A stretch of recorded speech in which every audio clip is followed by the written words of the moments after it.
ان تمام باتوں کے تعلق سے آپ نے بے شمار باتیں سماعت فرمائی. اسی ضمن میں جو ہے اب مزید جو ہے کچھ باتیں آپ کی خدمت میں پیش کروں گا. گزشتہ سے پیوست جو ہے یہ متصل باتیں ہیں. اب حضرت آدم علیہ السلام جو ہے وہ اللہ تعالیٰ کی بارگاہ میں عریضہ پیش کرتے ہیں، پروردگار مجھ سے تیری بارگاہ میں جو ہے وہ لفظ ہوئی ہے، اس نے مجھ سے جو ہے میری توبہ کو تو قبول فرما، ہے نا. چونکہ معاملہ تو حکمت خداوندی پر منحصر تھا، اور حکمت خداوندی مشیت خداوندی جو تھی کہ یہ خلیفہ عرضی کے جو ہے خلافت عرضی کے جانشین مقرر ہوں گے، لیکن پھر بھی مشیت کچھ اور چاہتی تھی. اور حضرت آدم علیہ السلام جو ہے وہ منشاء الہی کے مطابق جو بھی ہو رہا تھا ٹھیک ہی چل رہا تھا، مگر چونکہ یہ ہونا جو ہے انبیاء علیہ السلام سے جو لفظ کا ہونا جو ہے یہ بھی مقربین کے معاملات ایسے تھے کہ اللہ کے جتنے زیادہ قریبی تھے اتنا زیادہ چاہتے تھے کہ اللہ سے اور زیادہ قریب ہو جائیں. اس لیے وہ یہ کہتے تھے کہ پروردگار ایسا نہ ہو کہ ہم تیری بارگاہ کے ظالم ٹھہرے، اس لیے ہماری دعا کو قبول فرما، ہماری توبہ کو قبول فرما.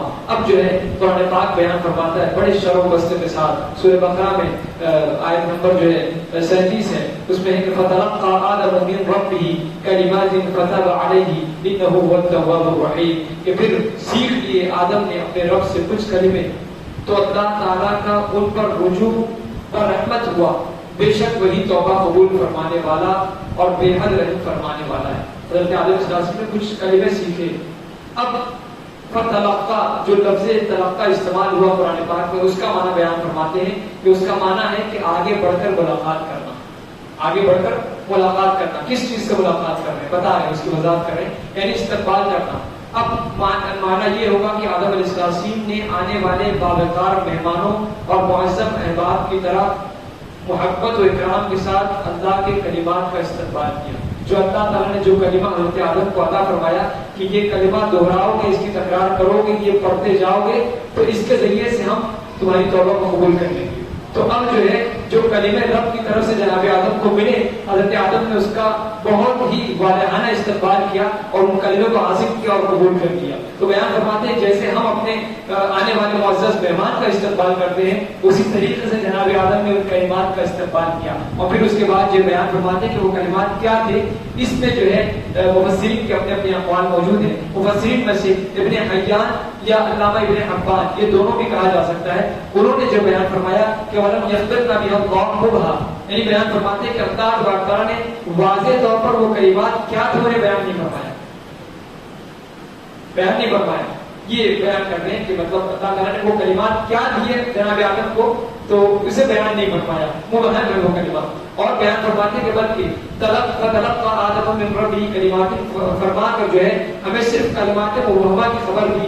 اس لیے ان کے تعین میں اہل علم کے چند اقوال منقول ہیں. فرماتے ہیں کہ یہ بتایا کہ اللہ نے کچھ کلمات دیے، وہ کلمات کیا تھے وہ مبہم ہے، وہ پوشیدہ ہے، وہ بتایا نہیں. ہاں اب جو ہے ان کے تعین میں جو ہے اہل علم میں کچھ جو ہے وہ چند اقوال موجود ہے کہ کلمے کیا تھے، یہ تھے، یہ تھے، یہ. اس طریقے سے اہل علم جو ہے اپنے اپنے طریقے سے ان کلمات کی تفسیر میں داخل ہونے کی کوشش کی اور اسے بیان کرنے کی کوشش کی. حضرت ابن عباس رضی اللہ تعالیٰ عنہ جو رئیس مفسرین ہیں، جو قرآن پاک کی تفسیر بیان کرنے کے ماہر ہیں، اور جب اہل علم ان کی بات کرتے ہیں تو پھر اہل علم کی قلم رک جاتی ہے اور تفسیر ابن عباس پر ہی جو ہے لوگوں کی جو ہے وہ کا اتفاق ہو جاتا ہے کہ یہ جو کہہ رہے ہیں وہی صحیح ہے. تو فرماتے ہیں آپ اور بعض دیگر علماء نے کہا، مفسرین نے فرمایا کہ وہ کلمات یہ ہیں ربنا ظلمنا انفسنا وان لم تغفر لنا وترحمنا لنكونن من الخاسرین. فرماتے ہیں کہ اے رب، یعنی جناب آدم جو ہے اپنے رب کی بارگاہ میں عریضہ پیش کرتے ہیں، دعا فرماتے ہیں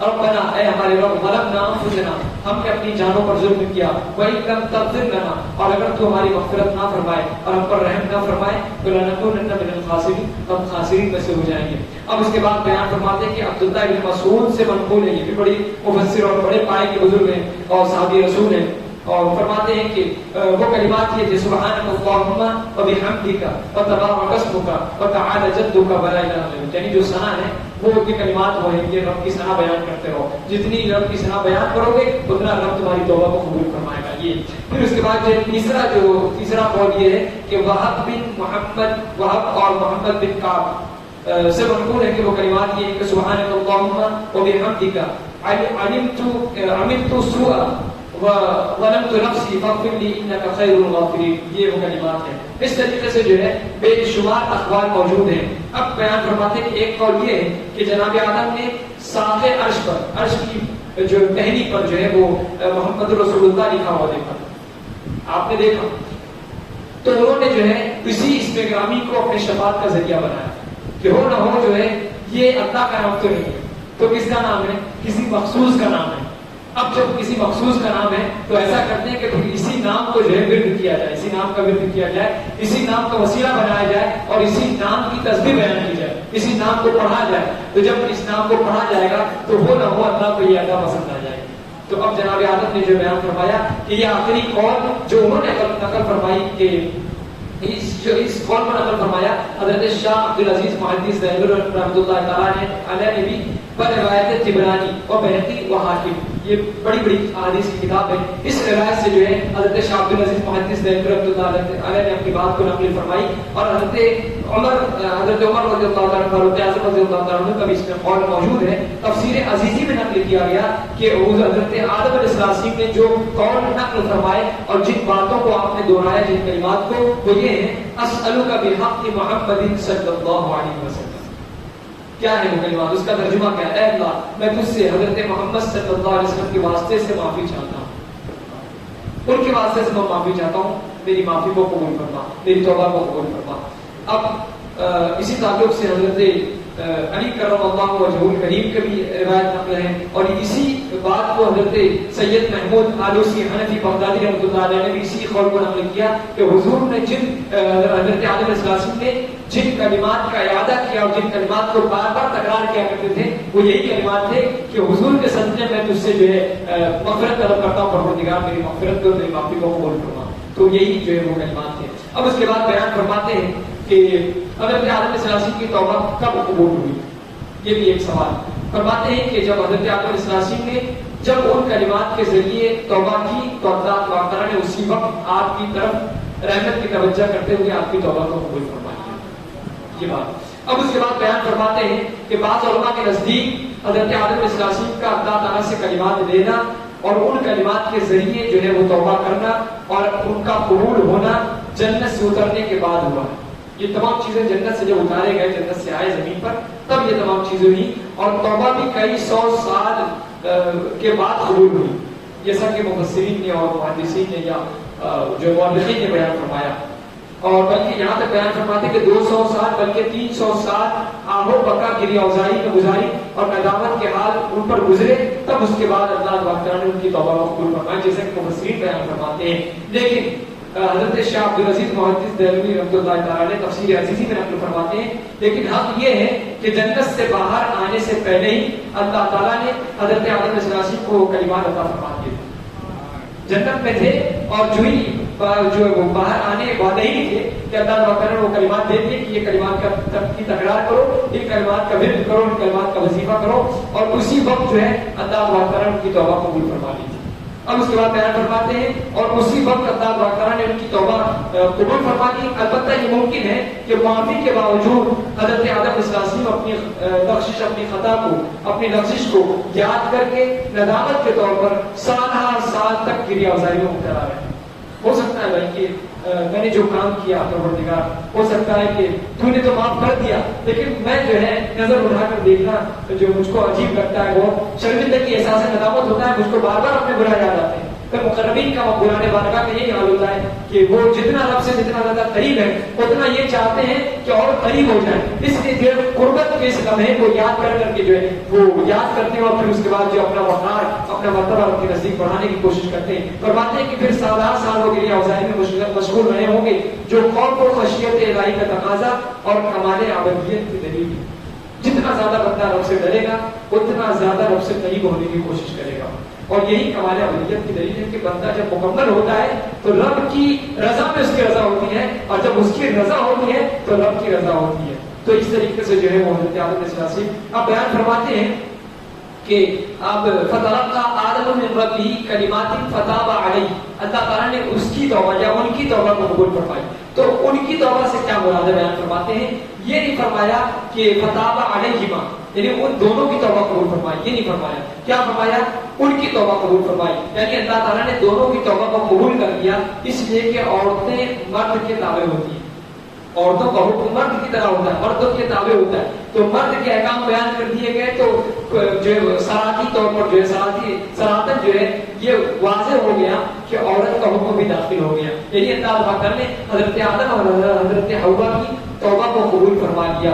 اب اس کے بعد بیان فرماتے ہیں کہ اس تعلق سے کہ حضرت آدم علیہ السلام کی توبہ کس دن قبول ہوئی، کس دن ان کی توبہ قبول ہوئی. بیان فرماتے ہیں کہ حضرت آدم علیہ السلام کی توبہ جمعہ کے دن قبول ہوئی. آپ کی پیدائش اور جنت سے باہر تشریف لانا، یہ دونوں چیز یہ بھی جو ہے جمعہ کے دن تھا. اور یہ جمعہ کا دن ہی نہیں فقط بلکہ عاشورہ کی محرم الحرام عاشورے کی 10ویں تاریخ تھی.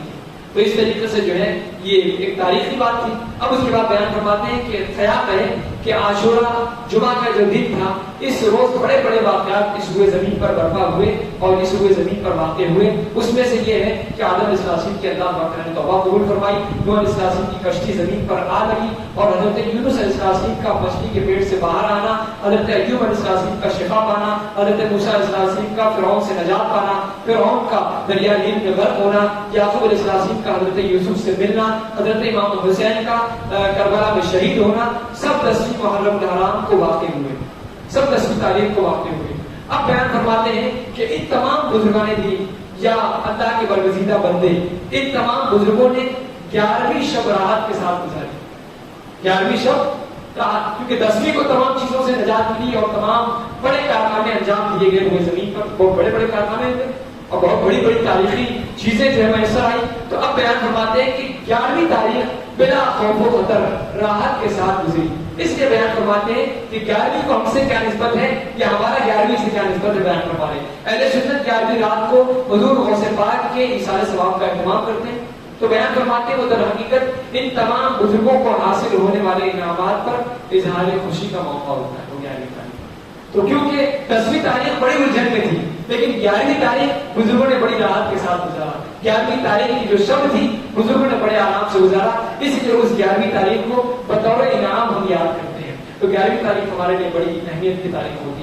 پھر اس کے بعد یہ بیان فرماتے ہیں کہ حضرت آدم اور حضرت حوا کی ملاقات ہوئی جب زمین پر تشریف لائے، جنت سے زمین پر آئے. جنت پر تو ملاقات تھی، اب زمین پر ملاقات ہوتی ہے. اب حال یہ تھا کہ حضرت حوا جو ہے جدہ میں ہے، حضرت آدم جو ہے سراندیپ پر ہے. تو اب کیسے ملاقات ہوگی؟ تو اب بیان فرماتے ہیں کہ جب زمین پر تشریف لائے تو حضرت آدم اسلاسی ہندوستان کے علاقے سراندیپ کے پہاڑ پر اترے. اس وقت تو ہندوستان تھا، اب تو سری لنکا میں. تو اب جو ہے پہاڑ پر اترے اور حضرت حوا جدہ میں جو حضرت حوا جدہ میں توبہ قبول ہونے کے بعد دونوں کی ملاقات ہوتی ہے. کہاں ہوتی ہے؟ عرفات کے مقام پر، جہاں آج عرفات کا مقام ہے، لوگ جمع ہوتے ہیں. بیان فرماتے ہیں کہ دونوں نے ایک دوسرے کو اسی وقت پہچان لیا. جو ہم جنت سے اترے تو جنت سے اترنے کے بعد کہیں کسی کو خبر نہیں تھی دونوں میں سے کسی کو. اب اترنا مقصد تھا، اترنے کے بعد بڑا قسم کرسی کا عالم تھا. اترنے کے بعد دونوں کو وحشت محسوس ہو رہی تھی، لیکن ایسا ہوا اللہ کا کرنا ایسا، وہ الگ یہ الگ. اب اس طریقے سے دونوں کو اللہ تعالیٰ نے ملا دیا اور ملانے کی جگہ بھی جو ہے وہ عرفات کا مقام تھا. اور جو ہی جو ہے عرفات کے مقام پر ملے تو ایک دوسرے کو پہچان دیا. اور اسی لیے جو ہے اس میدان کو عرفات کہتے ہیں، یعنی پہچاننے کی جگہ. ایک دوسرے کو انہوں نے پہچان دیا، اس لیے پہچاننے کی جگہ. حضرت آدم علیہ السلام جنت سے آئے تھے تو ان سے عربی زبان بھی لے لی گئی تھی. حضرت آدم علیہ السلام سے بطور نعمت، چونکہ نعمت تھی اور نعمت لے لی گئی تھی، سب کر دی گئی کہ آپ کو جو ہے عربی لے لی جائے گی. تو اب ہوا یہ کہ جنت سے آنے کے بعد عربی زبان پہ، جنت پہ تو عربی زبان ہی تھی ان کی، لیکن جب جنت سے جب اتارے گئے تو عربی زبان بھلا دی گئی تھی. اتنے روز تک جو ہے سریانی زبان میں آپ نے، کافی دنوں تک جو آپ نے سریانی زبان میں کلام فرمایا. توبہ قبول ہونے کے بعد عربی زبان پہ عطا کر دی گئی.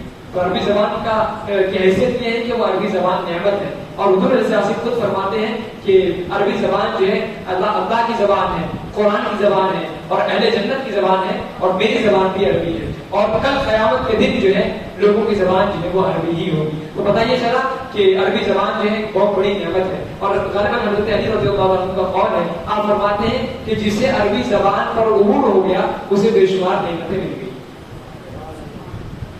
تو یہ بہت چیزیں، بہت ساری باتیں ہیں اس تعلق سے جو ہے وہ ہیں. پھر حضرت جبریل علیہ السلام نے تمام عالم کے جانوروں کو آواز دی کہ اے جانوروں، حق تعالیٰ نے تم پر اپنا خلیفہ بھیجا.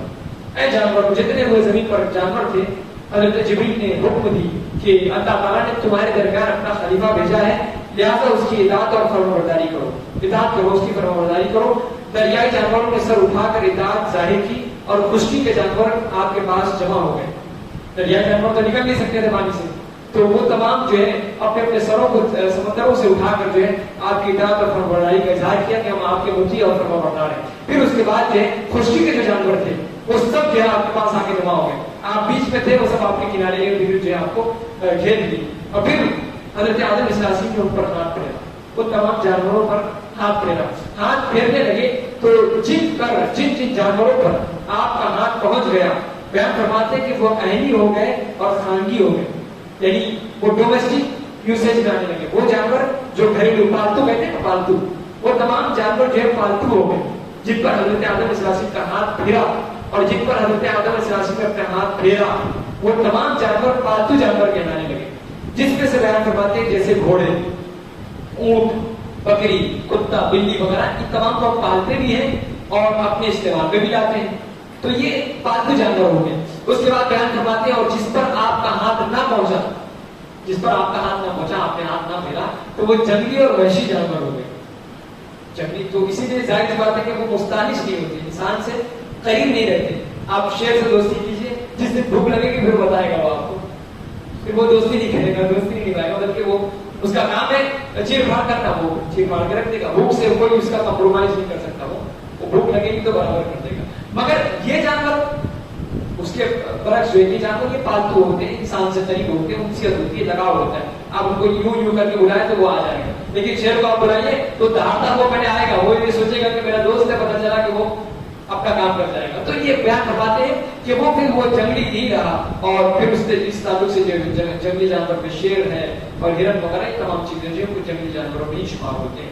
پھر اس طریقے سے حضرت آدم علیہ السلام کی اولاد کے حق میں، حضرت آدم علیہ السلام کی اپنی اولاد کے حق میں دعا فرمائیں۔ کیا دعائیں بیان فرماتے ہیں کہ اس واقعے کے بعد حضرت آدم علیہ السلام نے عرض کی، مولا میری اولاد بہت کمزور ہے، میری اولاد بہت کمزور ہے اور ناتواں ہے، اور ابلیس کا فریب بہت سخت ہے، میری اولاد بڑی کمزور ہے، بھلے ہی جسمانی طاقت و توانائی سب کچھ ہے، لیکن پھر بھی شیطان کے مد مقابل بہت کمزور ہے، اس کے حربے، اس کے فریب کے مد مقابل بہت کمزور ہے۔ اگر تو ان کی مدد نہ کرے گا تو ابلیس سے کیسے بچ سکیں گے وہ، ابلیس کے فریب، اس کے مکر سے کیسے بچیں گے میری اولاد۔ حکم الہی آیا، اے آدم تمہارے اور احکام تھے اور تمہاری اولاد کے لیے اور احکام ہوں گے، تمہارے معاملات دوسرے تھے اور تمہاری اولاد کے معاملات دوسرے ہوں گے۔ تو اب بیان فرماتے ہیں ہم ہر انسان کے ساتھ ایک فرشتہ رکھیں گے، تب آپ نے خوش ہو کر شکریہ ادا فرمایا۔ ہم ان کی حفاظت کے لیے فرشتوں کو بھی منتخب کریں گے، فرشتوں کو بھی معمول رکھیں گے جو فرشتوں کی حفاظت کریں گے۔ اس لیے جو ہے شیطان ایک حد تک ہم پر جو ہے وہ وسوسہ ڈالتا ہے، ہمیں مکر و فریب میں ڈالتا ہے اور اس طریقے سے، لیکن فرشتے بھی ہیں تو شیطان ان فرشتوں کے وصف اور ان کے اثر و رسوخ کی بنیاد پر اتنا زیادہ ہم پر حملہ اور حاوی نہیں ہو سکتا جتنا زیادہ اسے ہونا چاہیے تھا۔ تو اس کے اختیارات ہم پر پوری طریقے سے نہیں چلتے، اور اگر ہم نے لاہور پڑھ دیا اور اس بتا ہے شیطان وجیب پڑھ دیا تب تو شیطان کے ہر حربے ناکام ہو جاتے ہیں۔ تو اس طریقے سے اللہ تعالیٰ نے ہماری حفاظت کا فرشتوں کے ذریعے سے انتظام بھی فرمایا۔ پھر اس طریقے سے جو ہے وہ اب بیان فرماتے ہیں کہ حضرت آدم علیہ السلام کی اولاد ہوئی، وہ کیسے، کیا بیان فرماتے ہیں کہ حضرت حوا 20 یا 40 مرتبہ حضرت آدم علیہ السلام کے ذریعے سے حمل ٹھہرا اور آپ حاملہ ہوئی، اور ہر حمل میں 2 بچے پیدا ہوتے تھے، اور ایک مذکر ایک مؤنث، یعنی ایک میل ہوتا ہے ایک فیمیل۔ ایک حملے کے بچوں کا دوسرے حملے کے بچوں کے ساتھ ایسا حکم تھا جیسے کہ مختلف ماں باپ کے بچوں کا ہوتا ہے، یعنی رشتہ لگنا مناسب تھا۔ ظاہر سی بات ہے کہ ایک باپ کے بچوں کے آپس میں رشتے نہیں لگ سکتے، کیونکہ وہ بھائی بہنوں کے رشتے میں، اور بھائی بہن کا رشتہ لگ نہیں سکتا کیونکہ ایک ماں سے ایک باپ سے ہو گئے، تو ظاہر سی بات ہے کہ ان کا رشتہ نکاح یا رشتہ ازدواج سے منسلک ہونا چاہے تو نہیں ہو سکتے، شریعت نے حرام کہا ہے اس رشتے کو۔ لیکن بیان فرماتے ہیں کہ یہ جو حضرت آدم علیہ السلام سے جو اولاد ہوتی تھی ان کا حکم مختلف ماں باپ کی طرح تھا، یعنی ہوتے تو بظاہر حضرت حوا کے ذریعے سے تھے، مگر جیسے کہ اور ماں باپ کے بچے ہوتے ہیں اسی طریقے سے ہر حمل میں جو بچے پیدا ہوتے تھے ان کا حکم دوسرے ماں باپ کی طرح تھا، یعنی ان کا آپس میں نکاح کرنا یہ درست ہوتا، ان کا آپس میں نکاح ہونا، یعنی پہلے کا جو حمل کا جو بچہ ہوتا وہ دوسرے حمل کی بچی کے ساتھ نکاح کر سکتا تھا، اس کا نکاح درست تھا. اور دوسرے حمل کا جو بچہ تھا وہ پہلے حمل کی لڑکی کے ساتھ نکاح کر سکتا تھا. اس طریقے سے یہ چیز چاہیے. جیسے ہمارے یہاں رشتہ ہم کرنے جاتے ہیں تو ایک نہیں دیکھتے بلکہ الگ الگ دیکھتے ہیں. رشتے داری یہ دیکھتے ہیں کہ ایک اصل کا تو نہیں ہے. تو اسی طریقے سے جو ہے وہ حمل کی خصوصیت یہ تھی کہ ان کا جو ہے حکم یہ تھا کہ مختلف ماں باپ کے بچوں کا جیسا حکم ہوتا ہے ویسے ہی کا حکم تھا. یعنی پہلے حمل کا بچہ دوسری کی بچی سے جو ہے وہ نکاح کر سکتا تھا. اسی طریقے سے دوسرے حمل کا لڑکا پہلے حمل کی لڑکی سے جو ہے نکاح کر سکتا تھا. یہ جائز تھا اور یہ جو اسی طریقے کا تھا. اب بیان فرماتے ہیں کہ اسی طریقے سے جو ہے وہ اب فرماتے ہیں کہ حضرت آدم علیہ السلام کے دو بچے ہر حمل سے ہوئے سوائے حضرت شیش علیہ السلام کے. حضرت آدم علیہ السلام نے اب جناب شیش علیہ السلام کو وصیت کی تھی کہ یہ نور مبارک پاک عورت کی طرف منتقل کرنا. ایسا نہ ہو کہ کوئی ایسی بدکار عورت آ جائے پھر یہ نور جو ہے منتقل ہوگا تو ظاہر سی بات ہے کہ پھر بدکار عورت سے نور منتقل ہو یہ پھر جو ہے نسب میں جو ہے وہ اعتراض پیدا ہوگا. اور نسب میں اعتراض ہونا یعنی خاندان پر اعتراض ہونا ہے. اور اللہ تعالیٰ کی مشیت یہ ہے کہ نور جو ہے جناب آدم سے لے کر جناب عبداللہ تک یہ پاک نسلوں میں منتقل ہوتا ہے. پاک نسلوں سے پاک نسلوں تک منتقل ہوتا ہے. یعنی جو ہے اس نسل میں کافر بھی نہیں ہوگا اور اس نسل میں جو ہے وہ زانی اور زانیہ بھی نہیں ہوں گے. یعنی اللہ تعالیٰ غیب سے ان کے انتظامات اور ان کی حفاظت کا انتظام فرمائے گا. پھر بیان فرماتے ہیں کہ جناب آدم نے جناب شیش کو حکم دیا اور پھر جو ہے بیان فرماتے ہیں کہ پاک عورت کی طرف یہ نور منتقل ہوتا رہا. پھر حضرت شیش علیہ السلام نے اپنے بیٹے کو یہی وصیت کی. یہ سلسلہ جناب عبدالمطلب تک چلتا رہا. سلسلہ جناب عبدالمطلب تک چلتا رہا کہ ہر شخص نے اپنے بیٹے کو اس نور پاک کی طرف وصیت کی, اس نور پاک کی وصیت کی اور اس نور کے پاک بدن کی طرف منتقل کرنے کی وصیت کی. بیان فرمایا کہ جو جناب آدم علیہ السلام کے پیشانی پر جو نور چمکا تھا اسی نور کو اللہ تعالیٰ نے پاک نسلوں سے پاک پشتوں کی طرف منتقل کرتا رہا یہاں تک کہ جناب آمنہ اور جناب عبداللہ کے ذریعے سے حضور علیہ السلام کی ولادت ہوئی. تو آپ بیان فرماتے ہیں کہ اسی طریقے سے یہ چلتا رہا. حضرت آدم علیہ السلام کی وفات کے وقت آپ کی اولاد اور اولاد کی اولاد وغیرہ 40,000 سے زائد ہو چکی تھی.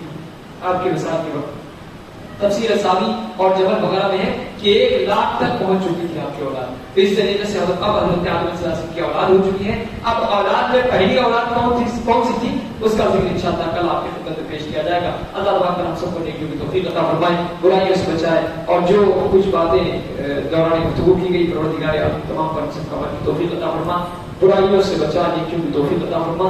اور جو ہے جو غلطی قصد صبر ہو گئی پروردگار مجھے معاف فرمائے. استغفر اللہ ربی لذنبی واتوب الیہ. الحمدللہ رب العالمین. اللهم صل على سيدنا مولانا محمد وعلى وسلم صلاة و سلام علیک یا رسول اللہ صلی اللہ علیہ وسلم. مالک بادشاہ کریم کا سزا پروردگار تیری توفیق سے جو ہم نے جائز باتیں کی سنی گئی تمام پر ہم سب کو عمل کی توفیق عطا فرما, برائیوں سے بچانے کی توفیق عطا فرما, اچھا سچا نیک مسلمان بن کر زندگی گزارنے کی توفیق عطا فرما. اشرا رحمت کے صدقہ فیض ہم سب پر رحمتوں کا نزول فرما اور اشرا مغفرت کے صدقہ فیض ہم سب کی مغفرت فرما. اور ہمارے دلوں میں جو نیک جائز تمنائیں تمام جائز مقاصد کو پورا فرما. اور جو لوگ پروردگار عالم ماہ رمضان کی عبادتوں میں عزتوں کا اہتمام کرتے ہیں دنیا میں جہاں کہیں بھی کوئی کرتا ہو پروردگار عالم تمام کی عبادتوں بندگی کو اپنی بارگاہ میں قبول فرما اور اپنے مقبولانہ بارگاہ کے صدقے فیض ہم سب کی باتوں کو اپنی بارگاہ میں قبول فرما.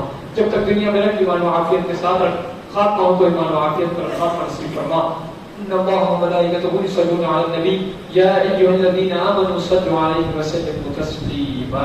اللهم صل علی سیدنا مولانا محمد و آلہ وسلم صلاۃ و سلام علیک یا رسول اللہ صلی اللہ تعالی علیہ وسلم. سبحان ربک رب العزة عما یصفون وسلام علی المرسلین والحمد للہ. السلام علیکم.